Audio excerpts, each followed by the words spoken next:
So hi everyone, this is Isha Kapoor as always and you're watching Vlogish. But today I'm not alone and this is the very beginning of a new series that we have on our channel. यानी कि जैसे कि मैंने promise किया हम ऐसे podcast शुरू करेंगे जहाँ पे आपको लीगल एरेना से जुड़े हुए और भी एरेनास के लोगों से मिलने के लिए मिलेगा. आपको एक एडवोकेट का दूसरे एडवोकेट से या फिर और दूसरे ऐसे लोगों से जो आपके लिए बात करने के लिए बेनिफिशियल हो सकते हैं उनसे बात करते दिखेगा. And here we are starting with our very first podcast on Vlogish. I have with me today advocate Piyush Gupta. Piyush sir BCD के मेंबर हैं और प्रैक्टिसिंग एडवोकेट हैं since many years in Delhi, around Delhi. आपको मतलब मेरे लिए तो he is like a senior, like a senior क्या, मेरे लिए वो हैं सर जिनके साथ मैंने अपनी फ़र्स्ट इंटर्नशिप करी थी. और sir I don't know if you remember और नॉट, बट जब वो पहले दिन मिले थे मुझे कटकड़ुमा कोर्ट में उनके चेम्बर में, मेरी पहली लीगल इंटर्नशिप, और मुझे नहीं पता था कि मतलब क्या होता है इंटर्नशिप में, क्या क्या होने वाला है. और सर ने बोला था कि लाइब्रेरी जाओ और CPC पढ़ के आओ. मुझे ये भी नहीं समझ में आ रहा था कि CPC में पढ़ना क्या है, CPC में ऑर्डर क्या होता है, सेक्शन क्या होता है. बट उस दिन जाके जब थोड़ा थोड़ा ढूंढने की, खंगालने की कोशिश की तो कुछ ना कुछ पहली बार पता चला था. So this is the kind of relationship that we share, this is the kind of respect that I have for him, and that is why the first podcast is something that I wanted to start with sir. So welcome sir. Thank you. How are you? All good. So although I know कि उनका day कैसा था क्योंकि हम camera से पहले भी मिल चुके हैं, but just to be formal, how was your day? So it was completely as it is Sunday. So Sunday means आराम का दिन, तो आराम से शुरू करा, लेकिन कुछ फंक्शंस थे मॉर्निंग के, वो अटेंड करे. तो it is good. Do you enjoy functions? तो आदत पड़ चुकी है. अच्छा, ज़्यादा जाने की फंक्शन में आदत पड़ गई है. तो आप एक्साइटेड हो? बिल्कुल. वैसे मैं इंटरव्यूज के लिए कोई एक्साइटेड नहीं होता, लेकिन when it is Isha who is also a lawyer, तो एक्साइटमेंट तो बनती है. हाँ, तो सर एक्साइटेड है. तो सर जैसे हम लोग होते हैं, मतलब मैंने देखा है जो कंपैरेटिवली यंग लोग होते हैं वो अपनी एक्साइटमेंट को थोड़ा सा ज़्यादा दिखा देते हैं. ऐसा ट्रू है क्या कि आप भी ऐसे ही थे और आपने अपने आप में ऐसा चेंज इवोल्यूशन देखा है? नहीं, एक्साइटमेंट के बिना तो लाइफ में कुछ है ही नहीं. हाँ. जो अगर किसी के अंदर पैशन नहीं है, जुनून नहीं है कुछ करने के पीछे, तो मेरे हिसाब से सक्सेस जो है वो बहुत दूर है. Right. So you are in favour of excitement, that means okay. So मेरे मतलब सब व्यूअर्स को पता है कि हम जितनी मर्जी इन्फॉर्मेशन की बात करते हैं, जो भी करता है, I am always the one whose मतलब इतना ज़्यादा एक्साइटेड, या हम कोर्ट्स में मिल जाते हैं तो मेरे को नहीं ध्यान रहता कि इससे पहले कि क्या केस हुआ था क्या नहीं, बट वो एक्साइटमेंट पीक पे रहती है. बहुत बढ़िया. Sir something that I always wanted to ask you पहले से ही, वो उसी क्वेश्चन से शुरू करते हैं कि current chief justice of India और पहले भी बहुत सारे जजेस, बहुत लोग कहते आए हैं कि we are not getting enough good जजेस एट द डिस्ट्रिक्ट लेवल. तो डू यू थिंक, मतलब आप इतने टाइम से प्रैक्टिस में, आपको लगता है कि ऐसा है डिस्ट्रिक्ट जुडिशरी को देखते हुए? भाई एज फार एज जो उनका करिकुलम है, जो उनका स्टडी मटेरियल है, उसमें तो कोई कमी नहीं है.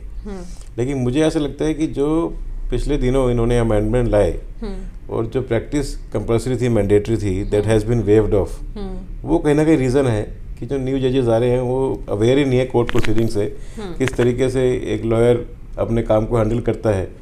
If he is doing independent practice, अगर उसके पास एसोसिएट्स, जूनियर्स, बड़ी लॉ फर्म नहीं है और उसे अकेले ही सारा काम संभालना है, तो कितनी डिफ़िकल्टीज़ वो फेस करता है. मल्टीपल कोर्ट्स हैं, there is a huge traffic in Delhi, तो कहाँ से कहाँ ट्रैवल करना है. एक मैटर उसका कड़कड़ुमा लगा हुआ है, एक रोहिणी कोर्ट लगा हुआ है. न्यू जजेस समझ नहीं पाते कि that they have to accommodate those difficulties of lawyers.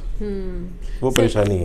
वही बात है कि इवन आई अंडरस्टैंड दैट कि आप शुरू में ना कितनी भी मेहनत कर लो या आप कितने भी अच्छे हो, आपको अपने आप पे कितना भी ट्रस्ट है, बट ये जो सारी चीज़ें बहुत कुछ फैली हुई सी है ना प्रोफेशन में, इधर उधर जाना, बहुत कुछ करना, फिर आपको खुद ही ड्राइव करके जाना है, खुद ही आप अपने मुंशी हो, खुद ही आप अपने लिए मैटर्स की फाइल्स भी क्रिएट कर रहे हो, फिर खुद ही आपको वहाँ जाके क्रॉस भी करना है, किसी में आपको फाइनल आर्ग्यूमेंट करना है. तो कई बार वो थोड़ा सा ऐसा थॉट हो जाता है कि उसको सोच के लगता है कि यार तो बहुत भारी हो गया. इनिशियल डेज में तो आदमी एडवोकेट खुद ही क्लर्क है, खुद ही सब कुछ है, वो ऑफिस बॉय भी खुद ही है अपने लिए. वो कई बार तो जब मैंने देखा है, हम भी कुछ नए प्रैक्टिस में थे, तो क्लाइंट आया हुआ है, वो बैठा हुआ है, उसको चाय पानी पूछना है तो मंगा के हम ही देनी है. कई बार तो खुद ही सर्व करा हमने, कोई और आदमी है नहीं. खुद ही बोतल निकाली, गिलास निकाला, लो जी पानी पियो. तो ये सब चीज़ें तो है ही, न्यू जो इनिशियल डेज में we have to face those difficulties. हाँ सर, एडवोकेट होने से ज़्यादा क्लर्क होना मुश्किल होता है। मतलब छोटी छोटी चीज़ें जैसे कि सर्टिफाइड कहाँ अप्लाई करनी है, कौन सा फॉर्म भरना है, ये चीज़ें बहुत बार समझ में नहीं आ पाती हैं मेरे को। तो ये पर्सनली हम तो खैर जब प्रैक्टिस में आए, I was fortunate enough, so I was 3rd generation lawyer. तो मेरे ग्रैंडफादर ने सबसे पहले मुझे अटैच ही उनके क्लर्क के साथ करा, और उनकी डायरेक्शन थी कि एटलीस्ट फॉर ए मंथ मैं सारे क्लरिकल काम सीखूंगा। प्रोसेस फ़ी कहाँ से जमा करानी है, सर्टिफाइड कॉपी कहाँ अप्लाई करनी है।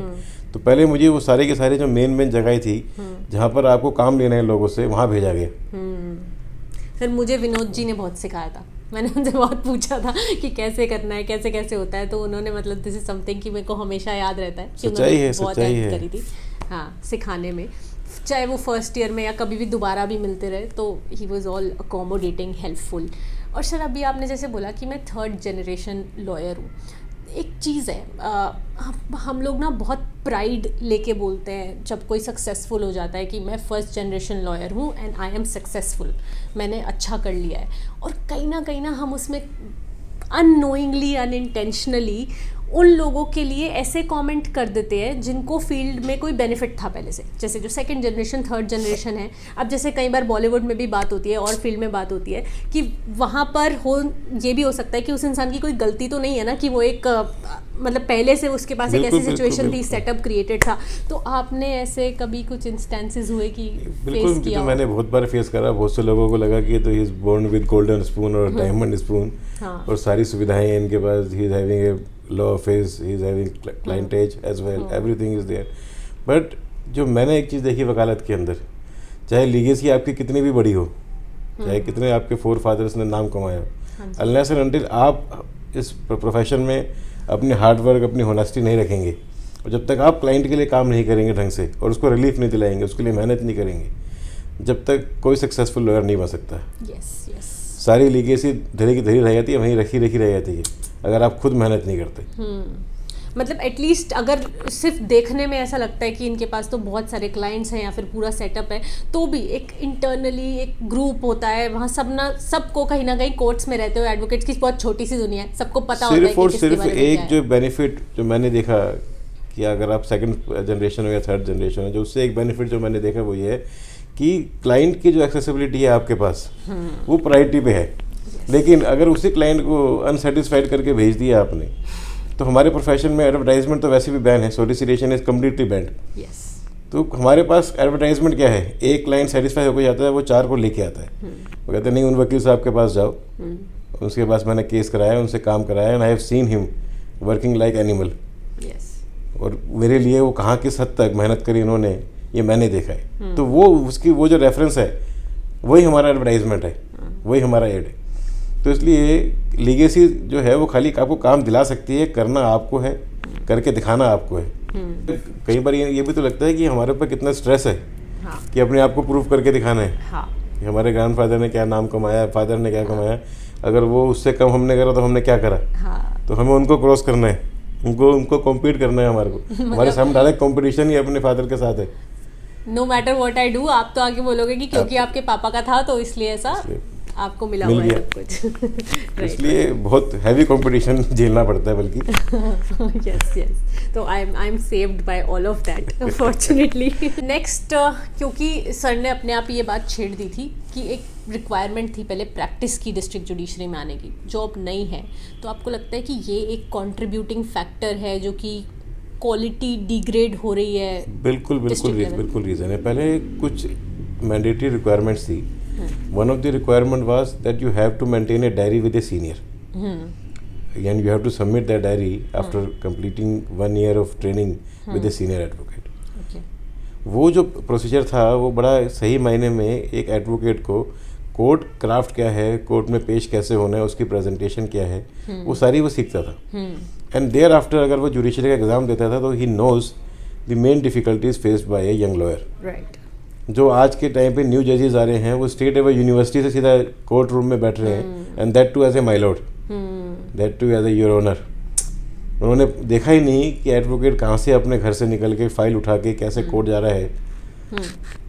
सर वो ये भी होता है ना कई बार कि वो इस बात को उतना रियलाइज भी नहीं कर पाते कि जो दोनों हैं, सामने बैठे हो या आप आर्ग्यू कर रहे हो, आप दोनों ऑफिसर्स ऑफ कोर्ट हो, और चाहे किताबों में हमने कितना ही पढ़ा हो बट हम अप्रिशिएट तभी कर पाते जब हम खुद एडवोकेट रहे हो, प्रॉपर एडवोकेट, प्रैक्टिसिंग एडवोकेट। सच्चाई है ये। और जुडिशरी में मैंने नोटिस कर रहा हूँ, नए जजेस आते हैं, they don't even understand the pass over, कि why a lawyer has sent his clerk or a junior or an intern to seek passover. What is the reason behind that? क्या ये वो अपने घर से आराम से चलने के लिए आ रहा है कि वो चाहता है कि नहीं मेरा नंबर ही 12 बजे आया, मैं 12 बजे पेश हूँ? ऐसा नहीं है। There is a difficulty faced by him. Right. He is having 4 cases on different courts. Sometimes होता है कि एक ही कोर्ट में एक ही कोर्ट प्रीमाइसेस में 4 डिफरेंट कोर्ट जजेस के सामने मैटर लगे हुए हैं, या कई बार 4 मैटर्स 4 डिफरेंट कोर्ट्स में लगे हुए हैं, one in Karkardooma, one in Rohini, one in Patiala House Court and one in Saket Court. तो उसको अपनी प्रायोरिटीज़ देखते हुए कि कौन सा केस पहले फर्स्ट कॉल पे मुझे अटेंड करना ज़रूरी है या किस क्लाइंट की स्ट्रेस ज़्यादा है, उसे देखते हुए उसको पहले पेश होना है। That's why he sent his intern और हिज जूनियर टू सी के पास ओवर। बट न्यू जजेस कहते हैं नहीं, वट फॉर पास ओवर, यहाँ पहले क्यों नहीं आए? तो ये बड़ी परेशानी जो आजकल मैं being in there in the bar council, जो हमारे पास डेली कंप्लेंट्स आ रही हैं इस तरीके की यंग लॉयर्स की खास तौर से, ये बड़ी परेशानी है। और इसके लिए मैंने पिछले दिनों बार काउंसिल में भी प्रपोज करा that we should send some memorandum to the chief justice कि दोबारा से प्रैक्टिस को कंपल्सरी किया जाए। हाँ सर, ठीक बात है। मतलब पहले इन्होंने first year 1 year diary maintain और 3 साल की प्रैक्टिस मैंडेटरी कर रखी थी। अब वो स्टेट अवे इन्होंने सब कुछ हटा दिया है, ना डायरी मेंटेन करनी है आपको, ना ट्रेनिंग लेनी है। स्टेट अवे आप बिना कोर्ट आए सीधा यूनिवर्सिटी से तैयारी कर आए और एग्जाम दें और जज बन जाए। आप 1-2 साल प्रिपेयर करें और आप बन सकते हैं। ऑफ कोर्स आजकल तो वो भी नहीं हो रहा। लास्ट जो भी केस आया है वो after completing law with in 6 months that student became जज। यस। तो उसने कोचिंग भी जो है वो लास्ट जब वो थर्ड ईयर में था या 4th ईयर में था इन 5 years कोर्स, तब कोचिंग शुरू कर दी लॉ जुडिशरी की, और बाय कंप्लीटिंग लॉ एग्जाम दिया और जज बन गए। तो उन्होंने कभी कोर्ट कंपाउंड ही नहीं देखा। तो ये बड़ी अनफॉर्चुनेट स्थिति है, जो मेरे हिसाब से सरकार को भी और जुडिशरी को भी बैठ के कुछ इसमें रास्ता निकालना चाहिए। ऑफ कोर्स, मतलब nothing against those who are preparing, ऐसा कुछ नहीं है कि आपके अगेंस्ट कुछ बात बोली जा रही है या लेकिन सिर्फ इतनी सी बात है कि प्रैक्टिकल डिफिकल्टी तो आएगी ना, that is bound to happen, उसको कोई रोक नहीं पाएगा। अगर कोर्ट प्रीमाइस देखा ही नहीं है तो फिर वहाँ कोर्ट प्रीमाइस में बैठ के केसेस को डिसाइड करना थोड़ा मेरे हिसाब से भी लॉजिकली थोड़ा मुश्किल हो जाएगा। जिस तरीके से आप पिक्चर के अंदर मूवीज़ में कोर्ट रूम देखते हैं, जबकि वो जो मूड कोर्ट बनाई हुई है वो it's a completely different from the main court room. वैसे ही जो किताब के अंदर थ्योरी में कोर्ट रूम्स देखते हैं वो कोर्ट रूम्स नहीं है प्रैक्टिकली। कोर्ट रूम बिल्कुल डिफरेंट चीज़ है वो। और जब तक वो प्रैक्टिकल फेस नहीं सामने आएगा और अपने सामने आदमी खुद एक्सपीरियंस नहीं करेगा कोर्ट को, जब तक वो नहीं जान सकता। बहुत मुश्किल चीज़ है। तो सर कोई ऐसा किसी भी ऐसे जुडिशियल सर्विस मेंबर के साथ ऐसा कोई एनकाउंटर हुआ है जिसमें आपको देख के लगा यार क्यों आप यहाँ पे आके बैठ गए, ज़रूर प्रैक्टिस की रिक्वायरमेंट होनी चाहिए? कई बार हुआ है और इसी तक हुआ है कि कई बार मुझे खुद को रियलाइज़ हुआ कि मुझे इतना गुस्सा नहीं करना चाहिए। मतलब I am sure you don't want to name, और हम कर भी नहीं सकते वो चीज़ तो, but would you like to describe कि क्या हुआ था? कुछ ऐसा है जो आपको याद आ रहा हो? कई इंस्टेंसेस पे पास ओवर पे, स्मॉल एडजर्नमेंट पे, कई जगह इश्यूज मैंने देखे कि आप आदमी फर्स्ट टाइम पेश हो रहा है, कोई एसोसिएट मेरा कोई जूनियर काउंसिल, और वो रिक्वेस्ट कर रहा है कि sir is held up in high court, please give a pass over और please give a short adjournment of a week. वहाँ पर भी they are imposing heavy cost. तो उनको ये समझ statements like why do you take 4 cases in a day, तो ये बड़ी परेशानी हम तो डेली ही फेस कर रहे हैं। So sir, just to ease out a little, how was your college life? By the way, we are from the same college. So sir is an alumni of Vivekananda Institute of Professional Studies, IP University, WIPS, and a lot of our viewers are from WIPS. अभी lately NAC का कुछ accreditation ceremony और उनका कोई एक assessment था, तो वहाँ मैं गई थी, तो बहुत सारे सब्सक्राइबर्स भी मिले थे और उन्होंने भी काफ़ी सारे मतलब लोग क्वेश्चन सजेस्ट करते रहते हैं। तो आपकी कॉलेज लाइफ कैसी थी WIPS में? आई थिंक कैंपस वो वाला नहीं था। बहुत बढ़िया थी, जबकि खैर हमारे पास वो कैंपस जो आज विप्स का कैंपस है वो नहीं था। हमने तो अपनी पूरी लॉ की 5 years कोर्स एक बिल्डिंग में निकाल दिए, और सही मायने में 90% तो बिल्डिंग के स्टेयर्स पे बैठ के निकाल दिए।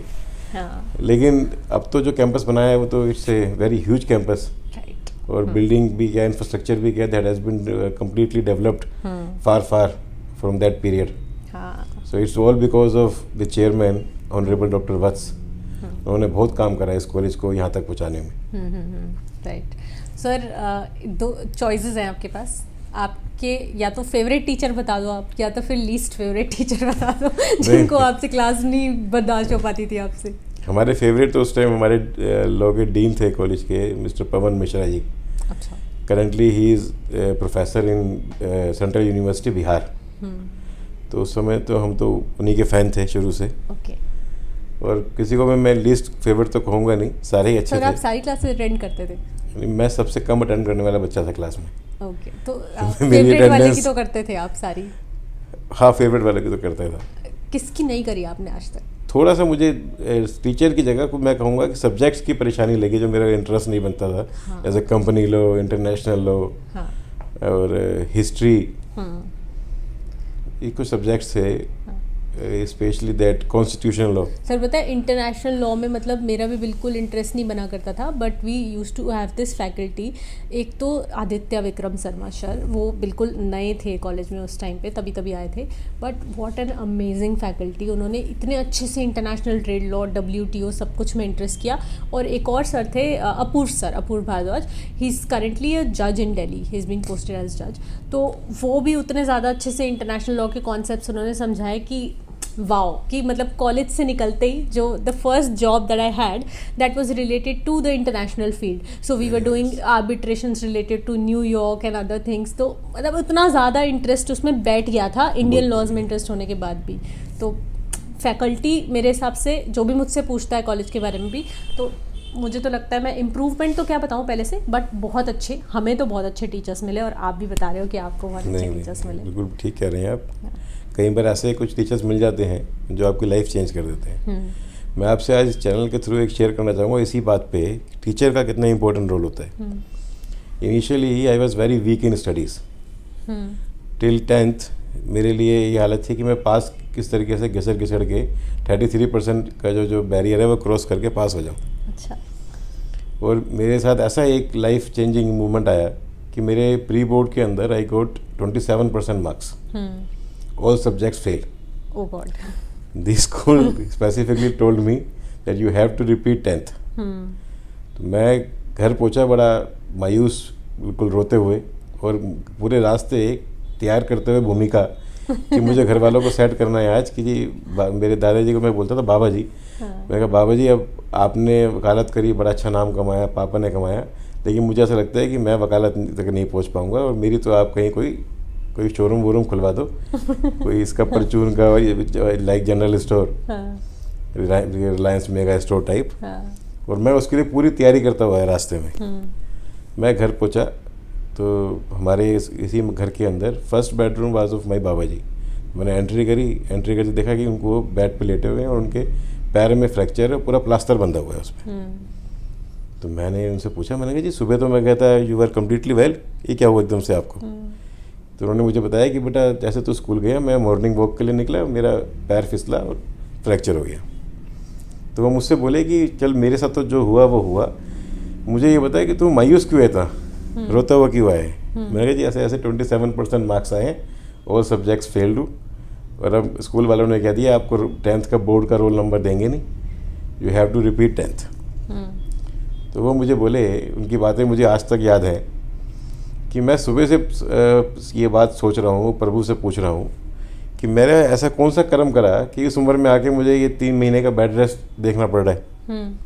कि एक सीनियर सिटीजन के लिए बड़ी कठिनाई की चीज़ है कि पैर में फ्रैक्चर. तो कह रहे अब मुझे समझ में आई वो बात उन्होंने कही कि मैंने जो है अपना पूरा जीवन समाज को दिया, क्लाइंट्स को दिया, वकालत में दिया, और मैं अपने पोते को नहीं दे पाया. पढ़ाया उन्होंने आपको? तो उन्होंने उसी टाइम मेरी मम्मी को बुलाया, मदर को, और उनसे कहा कि अगले 2 हफ्ते के लिए पीयूष की छुट्टी है, ये पिकनिक पे जाए, कहीं घूमे फिरे, कोई इससे पूछेगा नहीं, और इसका सारा का सारा सिलेबस 10th बोर्ड का मेरे रूम में ले आओ. और उन्होंने 2 हफ्ते मेरा पूरा सिलेबस, सारी किताबें स्टडी करी, अपने आप नोट्स बनाए उसके बेड पर बैठे बैठे, और 16th डे से मेरी मदर को बुलाया और उन्होंने कहा कि भाई मेरे रूम में अब ये सोएगा एग्ज़ाम तक, और डेली हमारी सुबह 6 बजे क्लास शुरू हुआ करेगी, और ये रोल नंबर लेने ये नहीं जाएगा, रोल नंबर खुद चल कर आएगा इसके पास बोर्ड का। और उन्होंने मुझे पढ़ाया, और वो जो बच्चा 27% मार्क्स है जिसके प्री बोर्ड में, वो बोर्ड में ऑल सब्जेक्ट्स डिस्टिंक्शन से पास हुआ। और स्कूल की प्रिंसिपल ने मुझे स्पेशली बुलाया कि ये बच्चा वही है जिसको हमने कहा था कि इसको रोल नंबर नहीं देना। And since then 10th board, throughout my studies 11th 12th the entire law college life, मेरे हमेशा ही डिस्टिंक्शन में नंबर आए। लॉ के अंदर भी मैं I was in the top 10 students, 72% करीब मेरे मार्क्स थे लॉ के अंदर। और लॉ करने के बाद भी मैं 2 साल यूनिवर्सिटी गया। जो मेरे बैचमेट्स और जूनियर्स जिनकी बैक रह गई, सप्ली आ गई, उनको मैंने जाके सुबह 6 बजे जाके यूनिवर्सिटी पहुंचता था, अपने नोट्स बनाए हुए जो मैंने बनाए हुए थे उनसे पढ़ाता था। जब वो एग्जाम में आता था तो वेट करता था, बाहर आते थे उनके चेहरे पे स्माइल देखकर कि हाँ वो पास हो जाएंगे अब, तब अपने घर पे आता था। तो ऐसा कई बार आदमी में चेंज आता है कि जब सही टीचर मिल जाए किसी को, तो वो मेरी लाइफ में मेरे टीचर मेरे ग्रैंडफादर थे।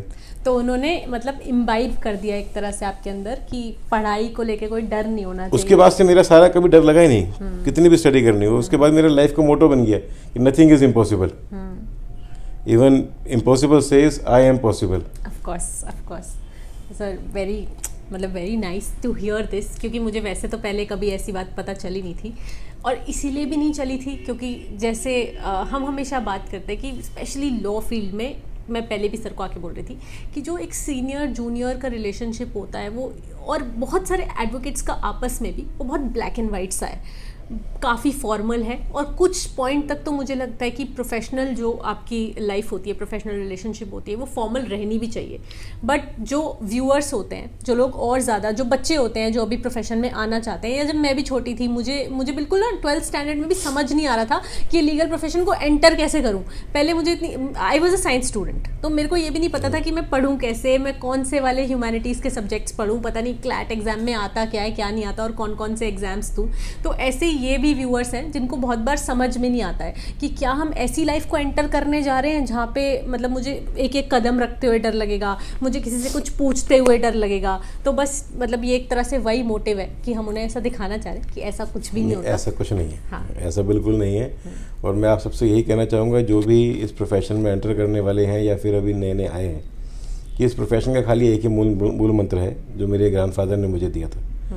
जब मैं प्रोफेशन में आया तो मैंने उनसे कहा ये बात, मैंने कहा बाबा जी आप मुझे वकील तो बना दिया, यहाँ तो इतने हज़ारों लाखों वकील हैं, भीड़ लगी पड़ी है कोर्टों में, कैसे इस्टेब्लिश करूँगा अपने आप को। तो उनके शब्द थे मुझे कि तुम्हारी गलतफहमी है, यहाँ तो 24 घंटे 365 दिन हीरे चांदी मोती की नदियाँ बह रही हैं, कि तुम्हारी अंदर कैपेबिलिटी होनी चाहिए कि तुम्हें कितनी इसमें से निकालना है सामान। और उनका एक ही मूल मंत्र था कि बेटा वकालत में अगर सक्सेसफुल होना है तो सिर्फ और सिर्फ एक बात पर ध्यान दो, अपनी मेहनत पे। जब क्लाइंट आपको पास से बाहर जाए और 4 लोगों में बैठे तो वो ये बोले कि मैंने वकील साहब को लूट लिया, काम ज़्यादा लिया उनसे, पैसे कम दिए। जिस दिन ये आपकी मार्केटिंग करनी शुरू कर दी उस आदमी ने कि वकील साहब ने, भाई साहब मैं तो लूट लिया है, वकील साहब को कुछ भी नहीं दिया पैसे, उन्हें इतना काम लिया उनसे, तो अपने आप ही काम बढ़ना शुरू हो जाएगा। और मैंने इनिशियल स्टेज पे, इनिशियल फेज में, अपनी जो मेरे इनिशियल 5 ईयर्स थे उसमें मैंने खुद ये बात अपने साथ देखी। भगवान की कृपा से मुझे जब जो मेरी 10th के बाद चेंज आया और जो मेरी डेडिकेशन बढ़ी काम के प्रति, पढ़ाई के प्रति, स्टडी के प्रति, तो वो मुझे इतनी काम आई प्रोफेशन में। मैं I use to work at least for around 16-17 hours a day in my initial phase. और मेरे साथ 2 बार तो ऐसा इंसिडेंट हुआ कि मैं लाइफ में भूल ही नहीं सकता कि मैं स्टडी रिसर्च करने के लिए और ड्राफ्टिंग करने के लिए बैठा एक मैटर को। I was in my chamber at Karkardooma at that time, though I have shifted now completely in high court. At that time I used to practice in Karkardooma. मैं रात को 12:30-1 बजे तक स्टडी कर रहा हूँ, रिसर्च में लगा हुआ हूँ, मुझे पता नहीं लगा टाइम क्या हो गया। जब मैं ड्राफ्टिंग करके नीचे उतरा 1 बजे तो चैम्बर ब्लॉक बाहर से लॉक हो चुका था। मुझे लिटरली मुझे अपने एक जानकार को फ़ोन करना पड़ा रात को 1 बजे। मैंने कहा आओ, वो बेचारा अपनी रात को 1 बजे गाड़ी के पाना लेकर आया, ताला तोड़ा उसने और मुझे बाहर निकाला। तो मतलब आपने ताला तोड़ा हुआ है कोर्ट का। तो ये जनरल बात तो ये है कि इस प्रोफेशन में बहुत स्कोप है, बहुत ज़्यादा स्कोप है। लेकिन बात ये है कि आप कितना समय देते हैं इस प्रोफेशन को, कितना डेडिकेशन से काम करते हैं। और कितना होनेस्टी से अपने प्रोफेशन को आगे बढ़ाते हैं। और यहाँ पे अच्छे लोग बहुत हैं, मतलब मुझे तो बहुत अच्छे लोग मिले हैं, सब लोग ही अच्छे मिले हैं।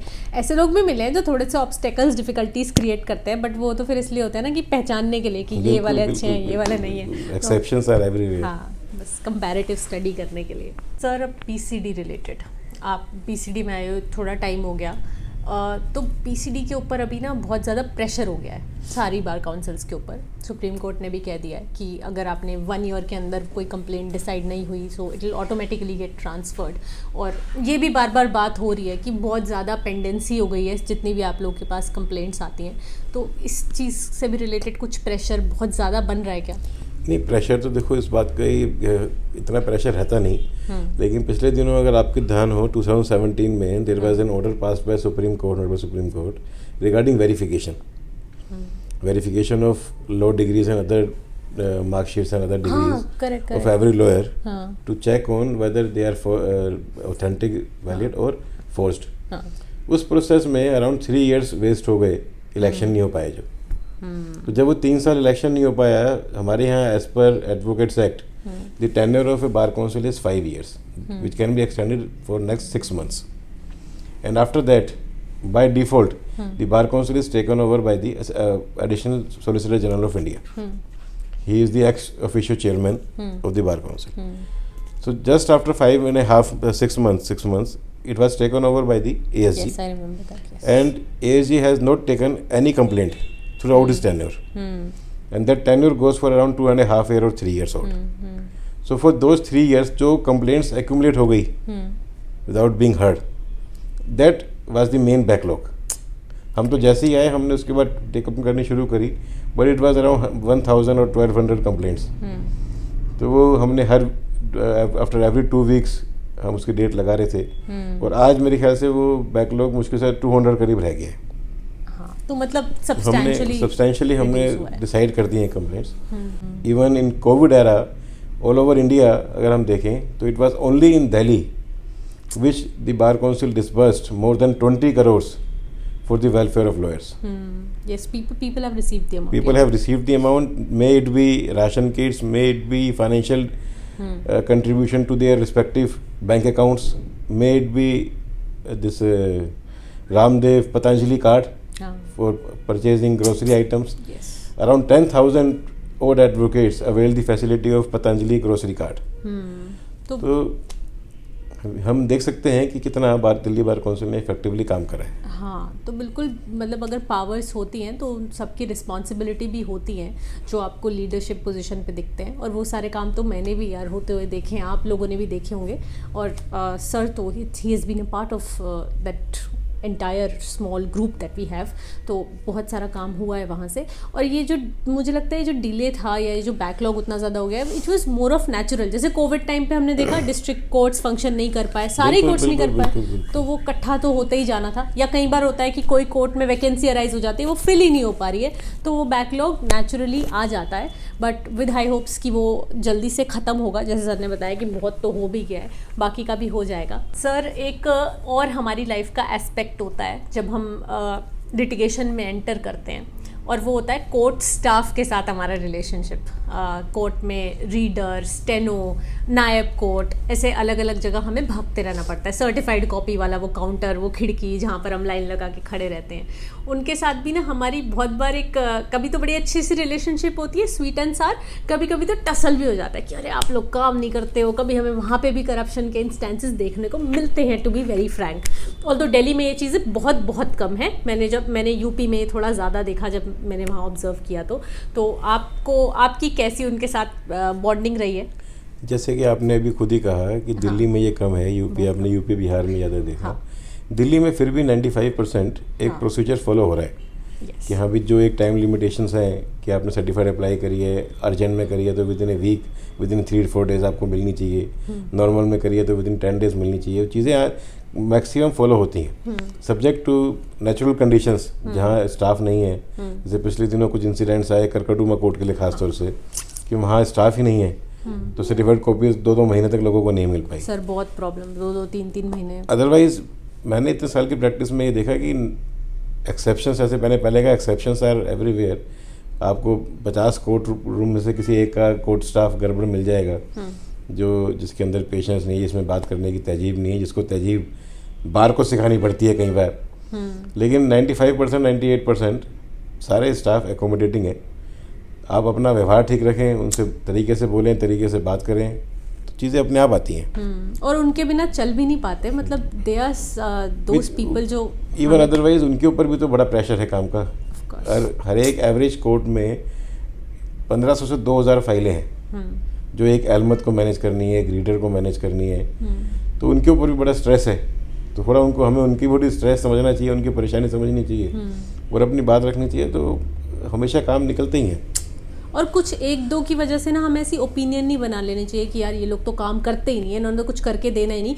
मैंने खुद देखा है, बहुत हार्ड वर्किंग लोग हैं। हाई कोर्ट की फंक्शनिंग तो इम्पेकेबल, मैं खुद बोलती हूँ, इतना अच्छे से चलता है वहाँ पे सब कुछ, कभी कोई प्रॉब्लम नहीं आती, लिस्टिंग में कोई प्रॉब्लम नहीं आती। आप और कोई ब्रांच चले जाओ, कोई इशू नहीं है, बल्कि वो असिस्ट कर देते हैं आपको, जितना उनका काम नहीं भी उससे आगे बढ़ के कर देते हैं। मैंने तो कई बार नोटिस ये करा है कि हमारे बार मेंबर्स जो हैं एडवोकेट्स, कुछ एडवोकेट्स जो मुझे कहना नहीं चाहिए, जिसकी मैं इस चैनल के माध्यम से ये बात भी रखना चाहूँगा कि कहीं ना किसी हद तक BCI भी इसकी ज़िम्मेदार है कि जो 2-2 कमरे के लॉ कॉलेजेस को एफिलिएशन दी हुई है और इस तरह के एडवोकेट्स आ रहे हैं जिनको कोर्ट क्राफ्ट स्किल्स नहीं आती, व्यवहार नहीं आता, लॉ पॉइंट नहीं पता, लॉ प्रोफेशन की डिग्निटी के बारे में कुछ नहीं पता, वो जो माहौल ख़राब करते हैं।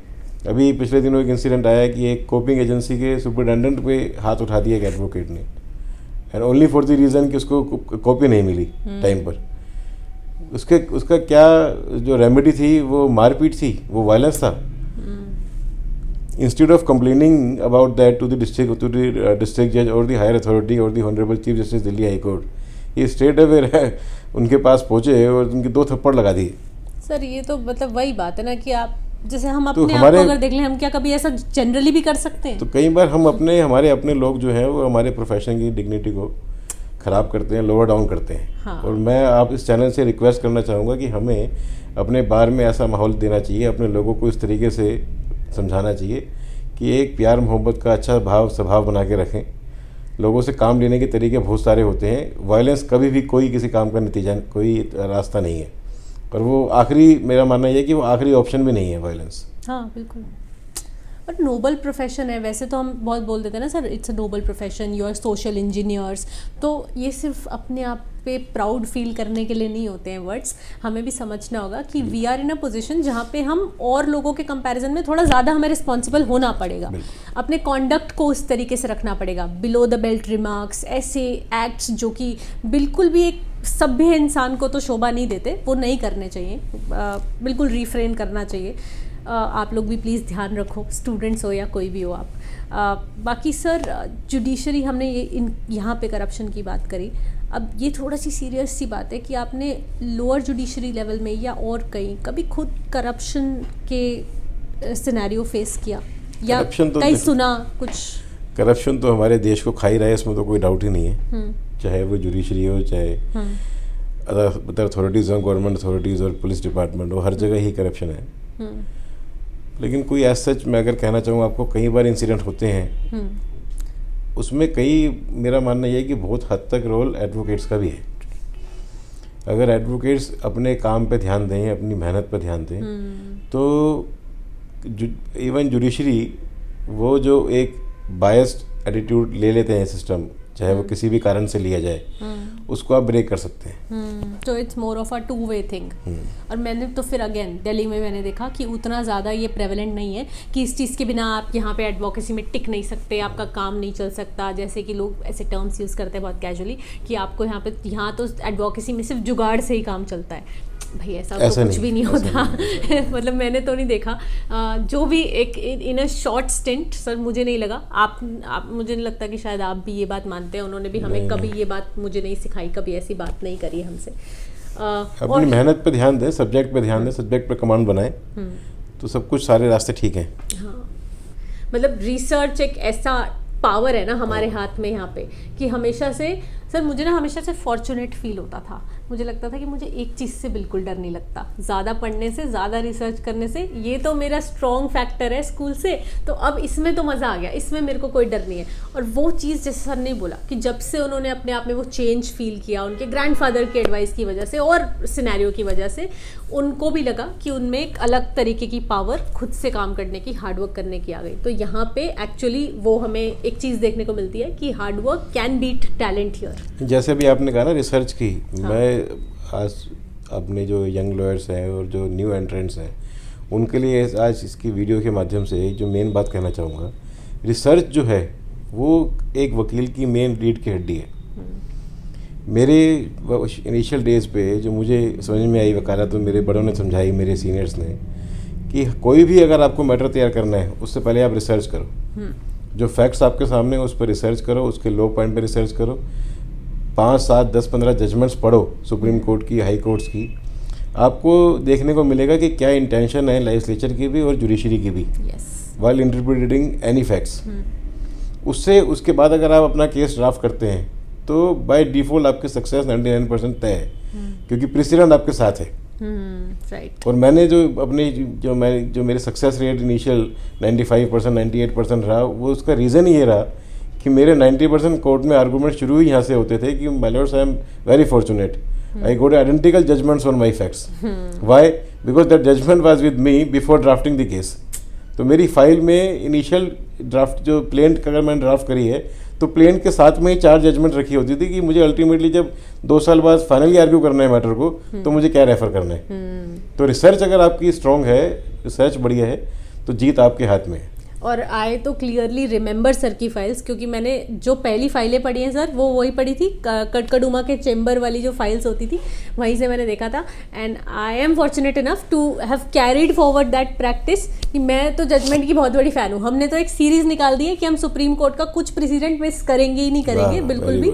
और हर हफ्ते सबको वो देखने के लिए मिलेगा जितना भी सुप्रीम कोर्ट ने डिलीवर कर दिया। अब वो 15-16 जजमेंट आ जाए पढ़ने में, मुझे खुद को चाहे 15-16 घंटे लग जाए, लेकिन हम वो लेके ज़रूर आएंगे। मुझे पूरी उम्मीद है कि आप इस चैनल से, वी लोकेश से, लोगों को खूब अवेयर करेंगे, लॉ के बारे में खूब इन्फॉर्मेशन देंगे, and will prove to be the best informative channel regarding law in future. Yes sir, I hope so. और सर मूड कोर्ट्स करें कभी आपने? कई बार करें तो कुछ अपने mood courts related mood partners से अभी टच में हो आप, जिनके साथ? मूड पार्टनर से ऐसे टच में तो हैं, कई सारे मेरे क्लासमेट्स हैं जो टच में भी हैं। मैंने मूड कोर्ट्स भी करे हैं as an you can say the participant, और कई मूड कोर्ट्स जज भी करे हैं। हाँ, वो सर लॉ स्कूल तो सारी चीज़ें करी हुई हैं वो तो खैर। हाँ। और वो तो बड़ा इंटरेस्टिंग पार्ट होता है। हाँ। चाहे आप ड्यूरिंग कॉलेज डेज देखें या after college days as a जज देखें, दोनों ही बड़ा एक्साइटेड और एंजॉयमेंट पार्ट है वो तो। हाँ, तो आप स्पीकर बनते थे या रिसर्चर? ज़्यादातर मैं भी स्पीकर बनती थी, सेम टू सेम। तो सर मतलब how was your experience of this podcast that we had? आपको अब इस बार भी कुछ ऐसा फॉर्मल लगा कि सब ब्लैक एंड वाइट जैसे ही लगा, या आपको लगा कि नहीं, बहुत बढ़िया लगा, अलग किया? और मुझे पूरी उम्मीद है कि आप कुछ ना कुछ अलग करेंगे। Thank you sir. Anything else जो आपको बोलना हो मुझसे या फिर व्यूअर्स से? मैं सबसे यही कहना चाहूँगा कि जैसे मैंने पहले सारी बातें बताई हैं आपको, कि डेडिकेशन और होनेस्टी पे ध्यान दें, अपने हार्डवर्क पे ध्यान दें, और उसके अलावा कोई मूल मंत्र सक्सेस का नहीं है। ये बाकी सब बेकार की चीज़ें हैं कि कोई स्टाफ क्या कह रहा है, जजेस में क्या करप्शन जुडिशरी में है या नहीं है। अपने काम पे ध्यान दें, अपनी मेहनत पे ध्यान दें। हाँ। आप अपने आप एक सक्सेसफुल लॉयर बनेंगे। बिल्कुल। और मेरी बेस्ट विशेज़ हैं to Isha, to her channel V Lokesh, कि ये चैनल बहुत बढ़िया वीडियोस बना के लोगों को मैक्सिमम इन्फॉर्मेशन दें। Thank you. बिल्कुल सर, एक क्वेश्चन रह गया था, मैं एंड में पूछ रही हूँ, लेकिन जैसे अभी हमने बात की, बहुत सारे लोग ये क्वेश्चन भी उठाते हैं, मुझसे भी पूछते हैं कि आप वो लाइन कैसे मेंटेन करते हो, क्योंकि हम सोशल मीडिया पे हैं और हम लॉयर्स भी हैं। By the day we are lawyers and by the night में आई एम अपलोडिंग 1 वीडियो। तो जैसे कि बार काउंसिल भी इस चीज़ के लिए बहुत सतर्क है, हम बात भी कर रहे थे कि एडवर्टाइजमेंट किसी तरह की लीगल प्रोफेशन की नहीं होनी चाहिए। तो ऐसे चैनल सब सामने आ रहे हैं, या ऐसे चीज़ें बहुत ज़्यादा सामने आ रही हैं, तो आई होप कि बार काउंसिल रिपीटेडली इन चीज़ों पर नज़र रखे हुए हैं। और in last few meetings we have issued notices to few of the advocates who were giving their advertisement on Google and few on the YouTube. तो लगातार हमने अपनी इस पर नज़र रखी हुई है कि इसका मिसयूज़ ना हो, और कोई भी सोशल मीडिया के ऊपर ख़ास तौर से, क्योंकि सबसे डेंजरस टूल हो गया है ये, कि इसके ऊपर पूरा कंट्रोल रखें. क्योंकि as per advocates act we are not allowed to advertise our profession. तो बाकी तो ये एडवोकेट्स को खुद भी समझना पड़ेगा कि आप इस टाइम किस प्रोफेशन में हैं और उसकी डिग्निटी कैसे मेंटेन रखनी है. ऑफ कोर्स, मतलब विदाउट कमेंटिंग अपॉन कि अब वो किस हद तक सही है किस हद तक सही नहीं है, but please remember this fact. जो एडवोकेट्स भी हैं जो बहुत देखते हैं, बहुत सारे व्यूअर्स हैं, बट हमें बहुत याद रखने की ज़रूरत है कि आप प्रॉब्लम में फंस सकते हो अगर हम किसी भी तरह से सोलिसिट या एडवर्टाइज करते हैं अपने आप को किसी भी तरीके से. अब वो चाहे पोस्टर लगवा के हो जाए या यूट्यूब पे कुछ करके हो जाए, या मैं अभी यहाँ पे आपको अपना नंबर दे दूँ और बोल दूँ कि आपको कोई घर में झगड़ा हो जाए तो प्लीज़ यहाँ कांटेक्ट करें. वो सब नहीं, ठीक नहीं लगता है, वो सब हमें करना भी नहीं चाहिए. और बस हम इसको एंड करेंगे. And thank you so much sir. Thank you. Thanks to you. I have seen myself evolving under guidance of seniors like him and a lot of other wonderful beautiful people जो बहुत sweet रहे हैं, बहुत अच्छे से रहे हैं. And with this, I can just say that I'll give the power to end this video today to sir. Thank you. Thanks to all the viewers. And thanks to Isha. Thank you. Thank you, sir. I'll meet you again very soon with a new video on a new concept. Bye for now.